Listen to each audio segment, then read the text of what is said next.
En el día de hoy vamos a ver el tema de farmacovigilancia. Dentro de los objetivos que vamos a plantear es conocer los conceptos básicos a tener en cuenta en la aplicación de la farmacovigilancia, reconocer las reacciones adversas medicamentosas más comunes que presentan los medicamentos que utilizamos o que más se utilizan en la institución y tomar conciencia para el reporte de los eventos y reacciones adversas con los medicamentos.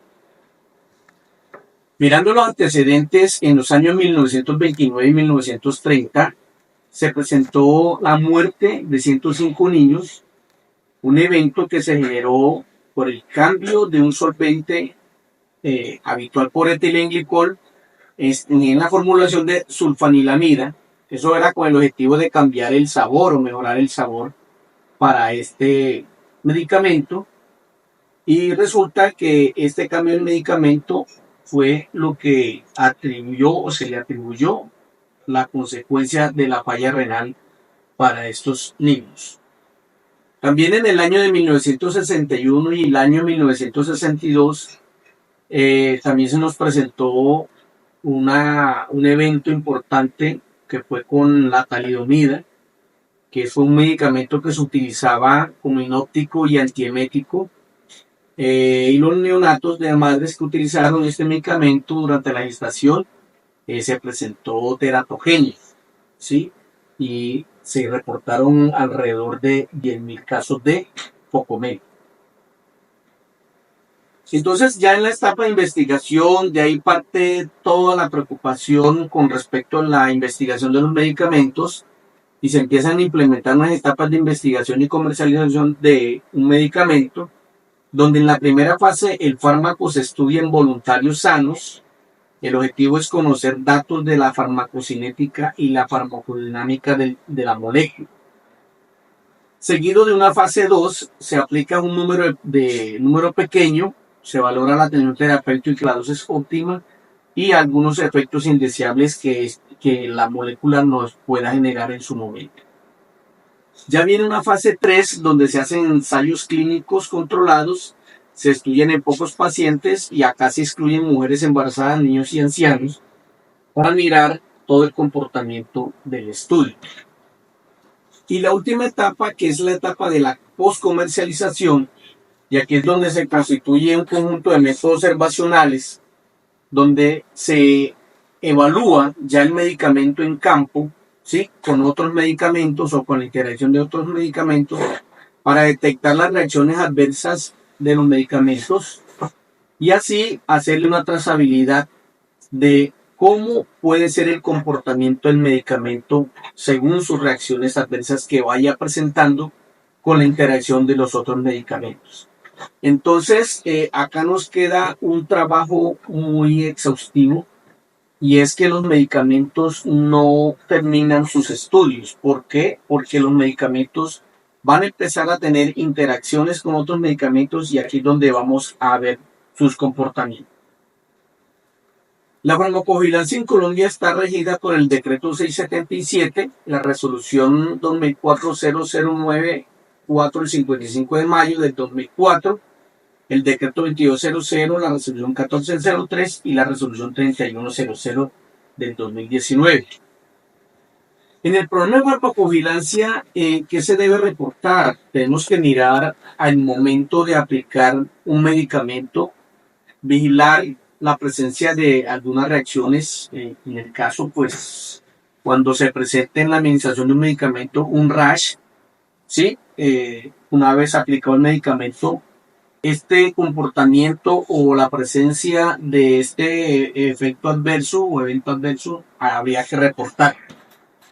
También podemos mirar la presencia de angioedemas. Cuando administramos un medicamento, si vemos esta presencia de este comportamiento clínico, también habría que entrar a reportar. La farmacovigilancia es el uso seguro y racional de los medicamentos, supervisando y evaluando permanentemente sus riesgos. Entonces lo que buscamos es mirar la detección temprana, la evaluación y la prevención de los riesgos asociados a los medicamentos una vez comercializados. Lo que buscamos entonces es empezar a recopilar, a mirar todos estos efectos secundarios que los medicamentos van presentando a través del tiempo. Algunos medicamentos que hemos sido o lo hemos utilizado, teníamos los últimos medicamentos que han retirado al mercado, fue la ranitidina. Esta se debió a la disminución de la producción, ¿sí? Este medicamento fue catalogado en los últimos estudios porque se podía presentar efectos cancerígenos. Entonces se tomó la decisión de sacarlo del mercado. También vimos la sibutramina, que fue un medicamento, ¿sí?, que se estaba utilizando mucho para la parte de adelgazamiento, y los efectos eran mucho más marcados que su efecto farmacológico, donde se producía ansiedad, depresión, afecciones hepáticas, y por tal motivo también fueron retirados del mercado. Dentro de los objetivos principales de la farmacovigilancia tenemos una detección temprana de las reacciones adversas e interacciones desconocidas hasta ese momento. Entonces, tomar toda esta recopilación de información que nos pueda generar los medicamentos con respecto a su efecto secundario. También vamos a mirar el aumento en la frecuencia de las reacciones adversas conocidas. Si ya hay medicamentos que están en el mercado y sabemos que pueden generar un efecto secundario marcado, entonces también es importante mirar con qué frecuencia se están presentando esos efectos secundarios. Tenemos también, pues, de la farmacovigilancia, uno de los objetivos principales es el uso racional y seguro de los medicamentos. Y por último, la evaluación y la comunicación de los riesgos. Dentro de la evaluación y comunicación de los riesgos es una de las partes fundamentales donde se debe socializar todo lo que se esté presentando en la institución con respecto al medicamento. ¿Cómo se hace la farmacovigilancia? Pues se hace realizando reportes voluntarios acerca de los problemas relacionados con el medicamento.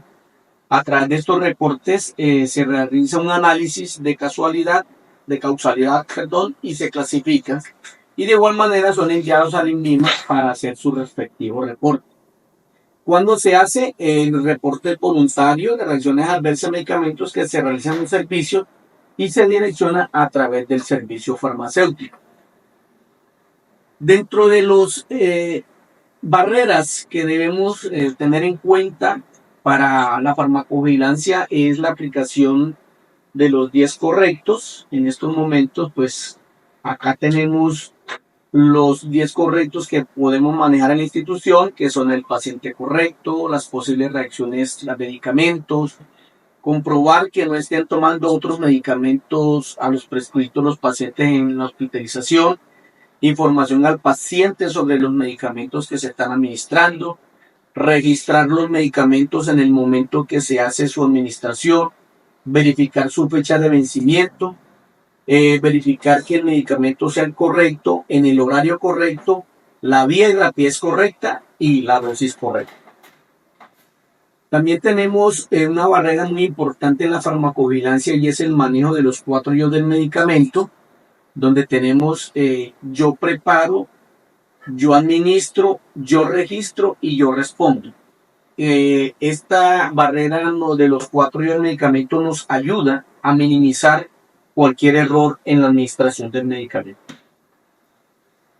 Aquí tenemos una lista de algunos medicamentos que puedan causar daños hepáticos. Entre estos tenemos el acetaminofén, algunos anticonvulsivantes como la carbamazepina, el fenobarbital, la fenitoína, el ácido valproico, la nitrofurantoína, tetraciclinas, AINES, betabloqueadores como el metoprolol y el propranolol. Otros medicamentos que pueden causar daños renales, tenemos varios en nuestro listado. También tenemos los betabloqueadores, las penicilinas, los medios de contraste, que son uno de los medicamentos que debemos tener mucho cuidado cuando va a hacer estos medios de contraste, porque ya la literatura tiene muy buena información con respecto al daño renal. También tenemos la gentamicina y la micacina, son 2 aminoglucósidos porque la verdad hay que vigilarlos en su momento de la administración. Perdón. Y tenemos también lo que es la glibenclamida, cefradina, AINES, los IECAs como captopril y enalapril y los diuréticos de ácido. Medicamentos que pueden causar anemia plástica. Entonces tenemos la carbamazepina, trimethoprim-sulfa, fenitoína, dipirona y diclofenac, entre otros. Bueno, una vez terminado mirando lo de los medicamentos, otras barreras que se tienen en la farmacovigilancia para minimizar el riesgo es la implementación de los medicamentos LASA en la institución. ¿Y qué son los medicamentos LASA? Entonces son aquellos medicamentos que se pueden confundir por su aspecto físico parecido y también que por su pronunciación genera confusión. Y están identificados en nuestra institución con un color naranja. Entonces, cuando veamos un medicamento que esté identificado con un color naranja, esto significa de que este medicamento puede tener otro medicamento que es muy parecido o su pronunciación es muy parecida. Aquí vemos el ejemplo de dos antibióticos, la ampicilina y la oxacilina. Si podemos ver, tenemos el mismo empaque parecido y este medicamento lo tendríamos entonces que estar identificando con una franja naranja para saber que estos dos medicamentos podemos cometer el error de administrarlo por su forma parecida. Tenemos otros medicamentos como los LASA, pero estos son los Sound Alike, es decir, que son medicamentos que suenan parecidos y nos podemos confundir en el momento de administrarlo. Tenemos ejemplos como la levomepromacina y la levotiroxina, la nitrofurazona, la nitrofurantoína, lovastatina, loratadina, cefalexina, cefradina y ampicilina más sulbactam más la ampicilina. Entonces, estos medicamentos también pertenecen al grupo de los LASA.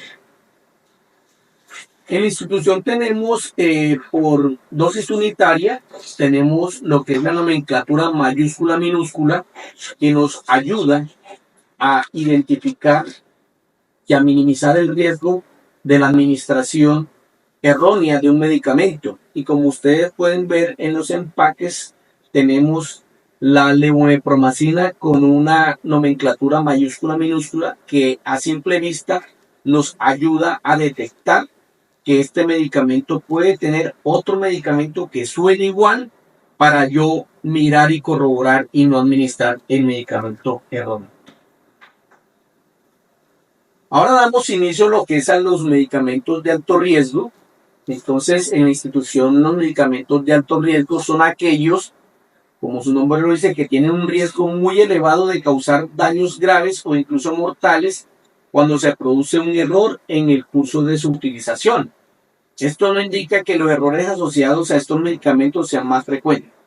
En la institución los estamos identificando por una franja negra y por lo general su administración debe ser supervisada por los jefes o en su defecto administrado por ellos.